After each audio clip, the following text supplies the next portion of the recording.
Now finally, let's talk about the faith of the Prophet himself and also his grandfathers. You know, what was their religion? The Prophet, before God sent him as a messenger, before he gave him the religion of Islam, what was his religion? Did he have a religion? Was he a Jew? Was he a Christian? Was he on the path of Ibrahim? None of that. What is it? There are three opinions over here amongst the scholars. The first opinion says the Prophet was a prophet before he received the message of Islam. Even when he was a boy, even when he was born, he was already a prophet, but he had not announced that to the people. So he would receive revelation from God. God would inspire him with teachings. And he was not instructed by God to go public with it. So during those 40 years, the Prophet was a prophet. He received inspiration and revelation from God, but he was not ordered to convey that message to his people. At the age of 40, Allah subhanahu wa ta'ala tells him, now go public with your message. We have a number of hadiths about this, that the Prophet, before the age of 40, he was a messenger, he did receive revelation from God. So he had his message from Allah. He did not follow any other sharia. Allah subhanahu wa ta'ala had revealed to him his teachings, his religion, and his sharia. And it was Islam. It was the religion of Islam. He would practice the religion of Islam, however, not publicly.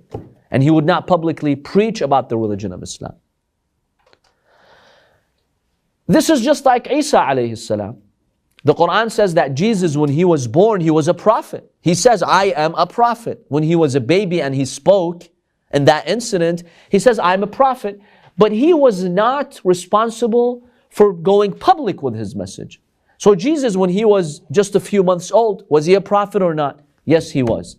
Did he have a sharia, a message to convey to the people? No, not yet. Later, Allah subhanahu wa ta'ala told him, go and preach to your people. So it's the same with the Prophet. He became a messenger at the age of 40, but before that, he was a prophet. And he would receive revelation, and he would be inspired by Allah, just as the baby Jesus would be inspired by Allah. So that is the first person, the first opinion amongst our ulama. Al-Allama al-Majlisi, a very prominent scholar, who is the author of Bihar al-Anwar, which is a 110-volume work on the hadiths. He is of that opinion. He says, I've examined the hadiths, and he's an expert on hadiths, the hadith of Ahlul Bayt, and they seem to indicate that he was a prophet even before the age of 40. So that was his religion, Islam. He received it from God. However, he was not ordered by God to convey it or deliver it. Yes, did you have a question? Okay, that's the first opinion. What is the second opinion? The second opinion states that he followed the path of the Hanifiyya. One of the titles of Ibrahim is Hanif, Ibrahim al-Hanif. Ibrahim, the right one, the righteous one, the one who's on the right path, the upright one. Hanifiyya means the upright religion. We know that the grandfathers of the Prophet, they followed the Hanifiyya. They were on the path of Ibrahim alayhi salam. So whatever the religion of Ibrahim was, they followed that religion. So Abdullah, Abdul Muttalib, the grandfathers of the Prophet, when we said that they were faithful and they worshipped God, what was their religion? Their religion was the religion of Ibrahim alayhi salam, which we call the Hanifiyya. Now remember, it's not the Hanafiyya, Hanifiyya. Hanafiyya are those who follow Abu Hanifa. That's a Sunni school of thought. This is Hanifiyya. There's a ya over there, an extra vowel. And that is the path of Ibrahim alayhi salam. Now, one could ask the question, but Ibrahim was not the final messenger before the Prophet. You had Musa and Isa alayhi salam. Wasn't Jesus the last universal messenger? So how come they were not Christians? How come they did not follow the path of Isa alayhi salam? Why did they follow Ibrahim? What was the reason? Scholars have indicated that while prophets Ibrahim and Jesus and Moses are universal messengers, Prophet Ibrahim was the most universal messenger. His message was universal for the entire world. Jesus and Moses, even though they were universal prophets, but they were sent to Bani Israel, not to the entire world. Is there a verse in the Quran that proves this or not? Yes. Surah Ali Imran, the 3rd chapter, verse 49. When Jesus is speaking about himself and his prophethood, he says, وَرَسُولًا إِلَى بَنِي إِسْرَائِيلَ أَنِّي قَدْ جِئْتُكُمْ بِآيَةٍ مِّن رَبِّكُمْ. Says, I'm a messenger for Bani Israel. I have signs and scriptures for you.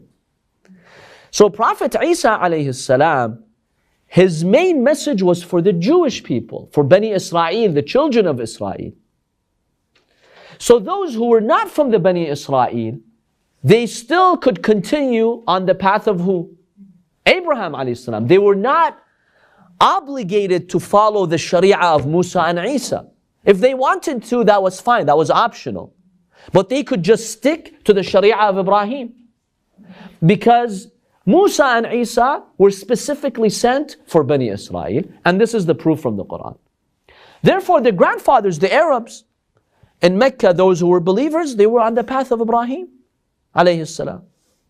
They had the religion of Ibrahim, and the Prophet also was on that religion, the religion of the Hanifiyya. Now, what is the religion of the Hanifiyya? Al-Imam al-Sadiq alayhi salam explains to us in a beautiful hadith. The religion of Prophet Ibrahim did not have this very detailed Sharia that we have, or the Jewish Sharia. You know, the Jewish code of law is very detailed. The Islamic code of law is very detailed. The religion of Ibrahim did not have this elaborate Sharia system. The Imam alayhi salam says, كانت شريعة Ibrahim, the religion of Ibrahim, Tawheed, believe in one God. Wal-Ikhlas, be sincere, offer your actions only to Allah. Don't worship any idols. And this is really the fitrah. The Imam says that's the fitrah. He was instructed to pray, not any particular manner. Just pray to Allah. Know that you have a creator. Worship the Almighty God. You don't have to do it in 4 units, rak'ahs. Just pray to Allah subhanahu wa ta'ala. Enjoin the good, forbid the evil. There was no laws of inheritance. The laws of inheritance that if you leave a family behind, you know, this amount goes to your son, to your daughter, to your wife. This is something that later Sharia has brought forth and the Quran brought forth. The Sharia of Ibrahim, you did not have the laws of inheritance. Yes? So about the other prophets, though, you still have to believe that they're prophets because... You still have to believe they're messengers, yes. A Muslim is the one who believes in all prophets, but you don't follow their Sharia. You follow the Sharia of your own prophet. Now the core is the same. Belief in God, Day of Judgment, justice of God, that stays the same. But some of the details, like how you pray, how you go to Hajj, these could be different. And then you also had in the Sharia of Prophet Ibrahim circumcision. So those believers who believed in the path of Ibrahim, they would also be circumcised. And you also had the Hajj, that you would do pilgrimage to the Hajj. This is the religion of Ibrahim. So those believing grandfathers of the Prophet, they were on the path of Ibrahim alayhi salam. They followed that religion, and this was acceptable to follow. If you were not from Bani Israel, you were not obligated to follow the Sharia of Musa or the Sharia of Isa alayhi salam. Now there's one problem with this opinion, and this is why you have a third opinion. Some argue, Prophet Muhammad is greater than the Prophet Ibrahim. He's superior to him. He's higher in rank than him. So if he's higher in rank than him, how would God allow him to follow another prophet who is lower in rank from him? Some just have this, this logic that this is not right. Because when you follow someone else, that other person whom you're following should be greater than you. Why would God ask you to follow someone if you're greater than that person and you have a higher status than that other prophet?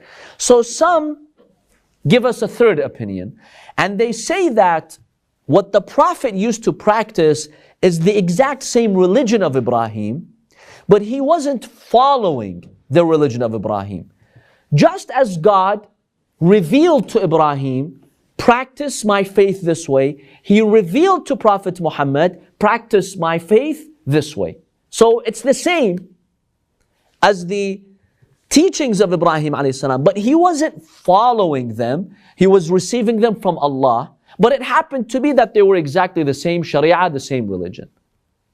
In that regard, we could say he did not actually follow him. And that's why there's one hadith from the Imam alayhi salam. He says, the Prophet once, after mentioning Ibrahim, he says, Dinuhu dini. His religion is my religion. And my religion is his religion. Wa dini dinu. Wa sunnati, wa sunnatuhu sunnati, wa sunnati sunnatu. My path is his path is my path. In other words, he's saying, I'm not following him. We just have the same path, we have the same religion. His religion is my religion is his religion. We were both inspired by God to go by this path. So I'm not really following him, but I have the same religion. And so some scholars say this is the third opinion. He wasn't following Ibrahim alayhi salam, he had the same religion. And by the way, the Quran does say that Ibrahim, what was the name of his religion? Islam. It's Hanifiyya, we call it. It's a description. But the name of that religion is Islam.